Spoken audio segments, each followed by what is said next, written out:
আজ আপনাদের জন্য এনেছি একটা দারুণ ব্রেকফাস্ট রেসিপি, বিশেষ করে যারা হেলদি খাবারের মধ্যেও সুস্বাদু চান। শুধু বাড়িতে থাকতে হবে সুজি, টক দই আর কিছু সবজি।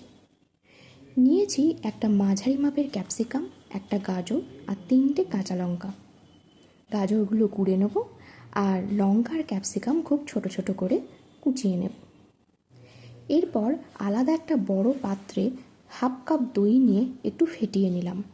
দিলাম 1 কাপ সুজি, মিশিয়ে নিয়ে দেব 1 কাপ পরিমাণ জল, তারপর সরিয়ে রাখবো। 5 মিনিট পর সুজি জল টেনে শুকিয়ে গেলে 1.5 কাপ জল দেব। তারপর আরও 5 মিনিট রেখে দিয়ে সবজিগুলো সুজির সাথে ভালোভাবে মিশিয়ে নেব। শুকনো লাগছিল তাই দিলাম আরও 1 কাপ জল। সুজি জল টেনে ফুলে উঠছিল। দিলাম 1 চামচ নুন আর খুব অল্প হলুদ গুঁড়ো।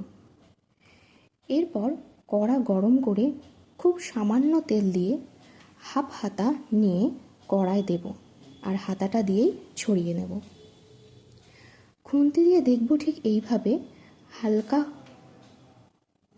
জমে এলে 2 মিনিট পর কড়ার গা থেকে ছাড়িয়ে নিয়ে উল্টে দেব। খুব অল্প করে নেব আর ছোট্ট ছোট্ট করে এরকম লুচির আকারে করতে থাকবো, তাতে সবজিগুলো ভালোভাবে ভাজা হবে। এই রান্নায় তেল খুব সামান্যই লাগে আর কিছুটা সবজিও খাওয়া হয়ে যায়। ব্যাস, গরম গরম পরিবেশন করুন, এর সাথে আর কিছু লাগে না। তাহলে আপনারা কবে তৈরি করছেন জানাবেন কিন্তু কমেন্টে। এরকম দারুণ স্বাদের রান্না পেতে ফলো করতে পারেন এই পেজটিকে।